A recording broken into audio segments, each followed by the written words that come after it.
어제 이 시간에는 주요 국가의 경기 부양책 어떤 것들이 있는지 짚어봤는데요. 오늘 이 시간에는 현재 우리 경제 상황을 진단해보고 조만간에 발표될 새 정부의 경기 부양책 과연 어떤 내용들이 담겨야 하는가 얘기를 나눠보겠습니다. 한국경제신문 한상춘 논설위원 나와 계십니다. 안녕하십니까? 네, 안녕하십니까? 네. 조만간에 종합적인 경기 부양책이 나올 것이다 하는 지금 기대감을 갖고 있는 상황이거든요. 그 이전에 일단 우리나라의 현 경제 상황 어떤지부터 진단을 좀 해주실까요? 네, 우리 경제에 대해서 보는 시각에 따라서 여러 가지 진단하는 이런 평가들이 많이 나오고 있습니다는 사실 한국 경제의 최근의 현황에 대해서는 트리플 디커플링이다 이런 말로 한마디로 표현할 수 있는 것이 아닌가 생각합니다. 트리플 디커플링이라는 것은 지금 세계 증시라든가 그다음에 부동산이라든가 경기는 비교적 좋습니다는 한국만 유일하게 안 좋아지는 현상. 그래서 이러한 그 현상을 보통 트리플 디커플링이라고 하는데요. 사실 그렇습니다. 지금 국민 입장에서 보면 지표도 안 좋습니다는 한번 진행자도 같이 점검해 보시죠. 증시 안 좋고 부동산도 안 좋고 경기까지 안 좋다면 지표 경기도 안 좋습니다는 국민들이 느끼는 일상생활을 느끼는 체감 경기는 더 안 좋은 상황 아니겠습니까? 그러다 보니까 자연스럽게 어제 그 10월 만에 불발된 경제정책 장관 회의에 의해서 어제 토론된 내용을 토대로 해서 빠르면 28일 이번 주 중으로는 종합적인 경기 부양 대책이 나오지 않겠나 이렇게 보고 있습니다. 그렇군요. 지금 일부에서는요, 우리 경제가 중진국 함정에 빠진 것 아니냐 이런 우려까지 나오고 있는 상황인데요. 이렇게 상황이 안 좋아진 데에 대한 어떤 배경을 어디서 찾아볼 수 있을까요? 우리가 이게 체감 경기가 안 좋다 보니까 사실 우리 경제의 앞날에 대해서 비관하는 시각들이 상당히 많죠. 그 얘기들을 좀 한번 몇 가지 단어가 좀 말씀드리면 성장의 덫에 걸려있다. 성장의 덫이요? 그렇습니다. 그로스 트랩이라는 얘기. 그다음에 지금 말씀하신 대로 2006년에 세계 경제 발전 단계에 비해서 경제 활력이 떨어졌을 때 경제 발전 단계 퇴보하지 않겠냐 하는 차원에서 IMF가 제시했던 미들 인컴 트랩 문제, 중진국 감정 문제. 그리고 부동산이 많이 떨어지다 보니까 경우에 따라서는 1990년대 상황의 일본 상황과 비슷해서 재패나이제이션, 그래서 일본화에 대한 우려 이런 용어들이 최근에 한국 경제 입장에서 심심치 않게 이렇게 거론된다 이렇게 보실 때 있는데요. 사실 이렇게 되는 데에는 여러 가지 요인이 있습니다만 가장 중요한 것은 지난 15년간 한국 경제 보면, 왜냐하면 제가 15년간을 보면 어제 15년 만에 경제정책 장관 회의가 부활됐으니까 그러면 15년 동안에 한국 경제가 이러한 상황까지 빠지게 되는 데 있어서는 자 15년을 한번 간단히 점검해 볼게요. 과거 김대중 정부에서는 성장과 분배 중에서 분배를 우선했고요. 그 이어 노무현 정부에서는 성장과 분배를 우선했습니다. 이런 표현을 적당할지 모르겠으나 이명박 정부에서는 대외적인 측면에서는 경제정책다운 경제정책이 없었다. 경제정책의 무중력 상태다. 이런 얘기를 많이 하거든요. 결과적으로 보면 기업의 지속 가능한 성장, 경제 지속 가능한 성장에서 기업의 설비 투자 같은 자본을 신진대사하는 이런 작업들이 없었다는 얘기입니다. 그렇다 보니까 사실 뭐냐면 경제 활력을 띄워주기 위해서 연령을 젊게 해야 되는데요. 이런 노력이 없다 보니까 경제 성장이 탄력이 돼서 최근에 한국 경제 보면 이게 자막에 나왔습니다는 경쟁국들은 한 3%의 안정적 성장을 하고 있습니다. 또 한국의 1인당 GDP가 지금 2만 달러 초반일 때 사실 적정 환율 수준은 한 4%는 유지해야 된다 하는데요.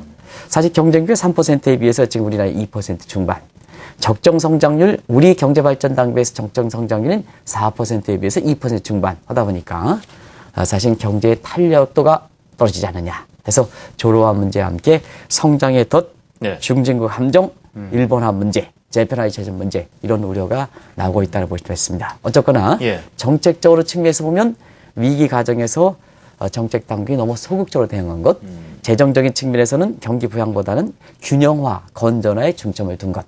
그 다음에 통화정책 사이드에선 중요했었는데요. 이게 돈을 풀었다는 얘기는 시청자분도 최근 몇 년 동안 못 들으셨을 거예요. 금리도 내리긴 내렸습니다는 상대적으로 경쟁국에 비해서는 금리 인하폭이 상당히 적다 보니까 결과적으로 보면 한국 경제가 과거의 좋은 점을 잃어버리고 지금 상태에서 증시라든가 부동산이라든가 경기 발전 측면에서 다른 국가와 다르가는 깊은 디커플링 현상이 나오는 것이 아닌가 이렇게 보고 있습니다. 그래서 더더욱 새 정부의 역할이 중요할 수밖에 없는데요. 그렇습니다. 지금 한때 우리와 같이 금융위기를 겪었던 나라들이 있지 않습니까? 지금은 우리나라보다 경제 상황이 좀 더 나아진 것으로 알고 있는데요. 그런 위기를 극복하고 경제를 좀 더 살리는데 좀 특별한 대책이라도 있었던 건지요? 예. 특별한 대책은 위기 상황에서는 그렇게 예. 많지는 않습니다. 지극히 정상적인 대책이다. 그러면 진행자께서도 다른 나라의 금융위기 때 네. 경제 책임자라면 어떻겠습니까? 위기를 극복하기 위해서 비상으로 예. 대책을 추진하지 않겠습니까? 예, 다 비슷할 거예요. 비상대책이라고 하면 적극적으로 이렇게 되겠죠? 그런 정책이 주요했다고 볼 수 있습니다. 그런 각도에서 어제도 잠시 이렇게 살펴봤습니다는 어쨌거나 금리가 빨리 극복되는 상태에서 지금은 성장의 회복대를 보고 증시 좋고 부동산도 좋지만은 예. 아직도 국민 경제 입장에서는 이런 것을 좀 감안하십사 하는 겁니다. 국민 경제 입장에서는 아직도 체감하는 부분이 그렇게 높진 않거든요. 그러다 보니까 지금 조기 종료, 양적으로 조기 종료하는데도 불구하고 예.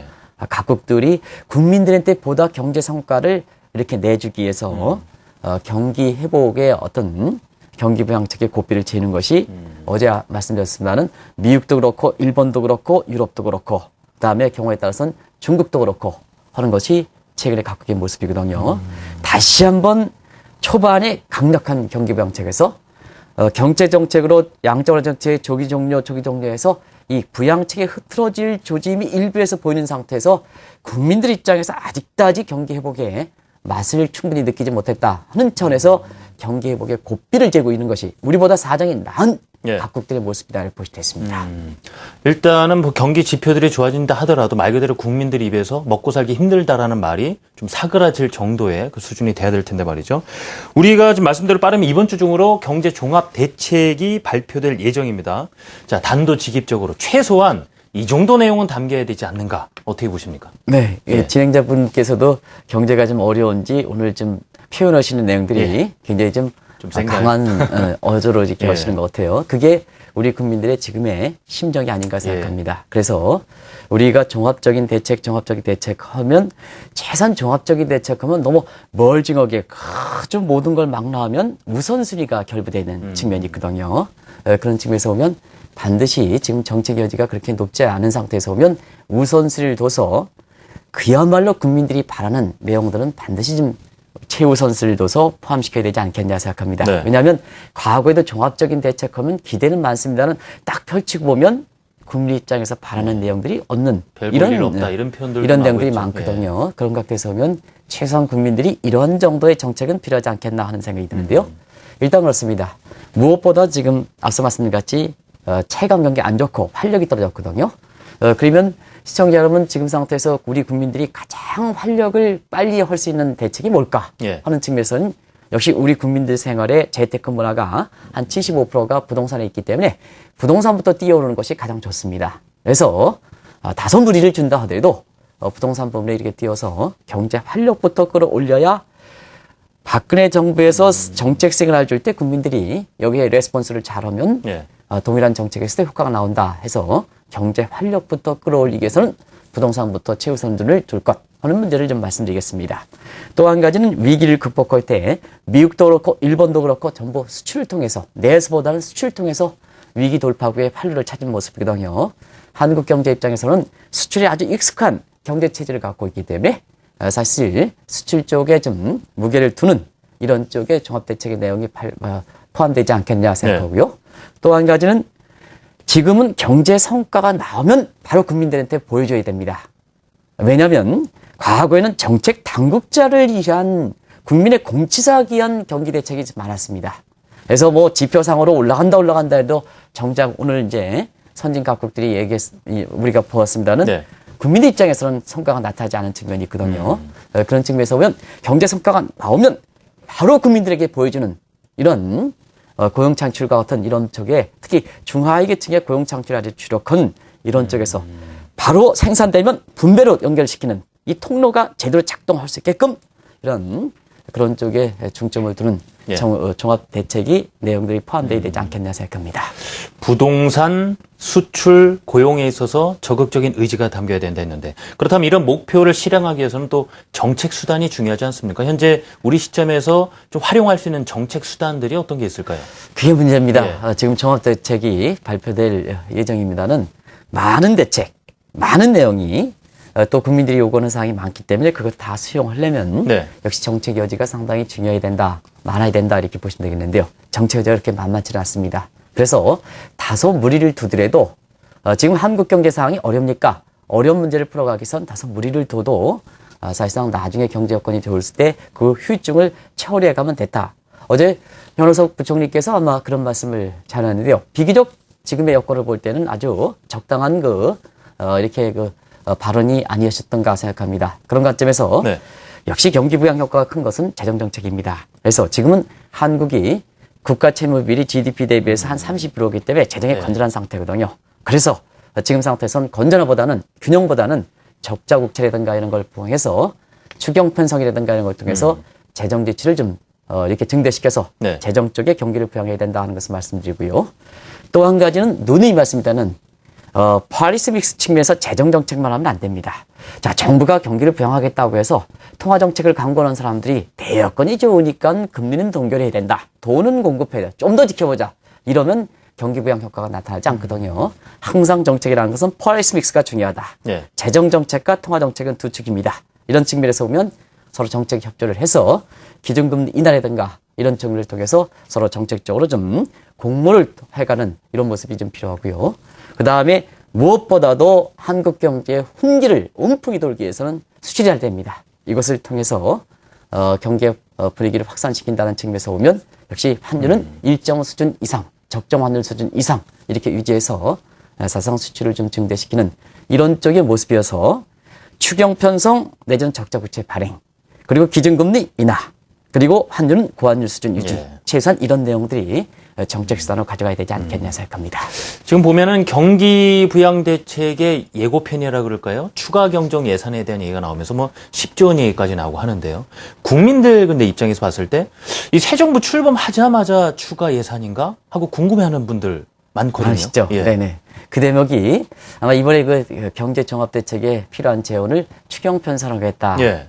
그리고 박근혜 정부가 이제 출범한 지 2월 25일 출범했으니까 또 그동안은 한 달 동안은 뭐 인선 문제라든가 뭔가 해서 어떻게 제대로 된 경제정책을 추진하지 않은 데 불구하고 벌써부터 세수가 펑크 나서 추경 편성이냐 이렇게 생각하시는 분 많습니다. 네. 또 어제 국세청장 국회 인사청문회에서도 벌써부터 세수가 펑크 났다 하는 얘기 나오지 않습니까? 그런 측면에서 보면 상당히 추경 예산이 이게 예산안이 전부 집행되지 않은데도 불구하고 벌써부터 네. 이렇게 됐냐 하는데요. 그런 거는 이유가 있습니다. 왜냐하면 올해 예산안이 작년 5월부터 시작되거든요. 그런 각도에서 보면 올해 예산안을 확정시킬 때 한국 경제 밑그림을 크게 보면 우리 성장률이 4%로 이렇게 봤습니다. 근데 지금 성장률이 2% 중반 떨어지니까 아무래도 세수가 안 들어오겠죠. 그죠? 네. 그래서 그런 측면에서 추경 편성의 필요성이 제기된다 이렇게 볼 때 있고요. 또 작년 같은 경우에는 재정의 건전화, 균형화를 목적을 두고 올해 예산을 짰습니다. 근데 경기 부양 기조로 간다면 정부의 지출 요인이 많지 않겠습니까? 예. 그런 측면에서 보면 추경 편성이 필요하다 이렇게 보시면 되는데요. 사실 그렇습니다. 이게 정권이 교체기에 예산안 편성하기가 그렇게 어려운 점이거든요. 근데 예산안이 작년 12월 막판까지 이렇게 국민들을 아주 혼탁스럽게 하면서 예. 무슨 쪽지 예산이라든가 뭔가 해가지고 자기 지역구만 챙기는 국회의원들이 많았지 않습니까? 예. 이러다 보니까 제대로 된 예산안이 나오지 않다 보니까 국민들 입장에서도 지금 경기를 종합적으로 대책을 한다. 하는 차원에서 지금 1분기도 지나지 않은데도 무슨 놈의 추경 편성이냐 하는 쪽에 이런 얘기가 나오는 거거든요.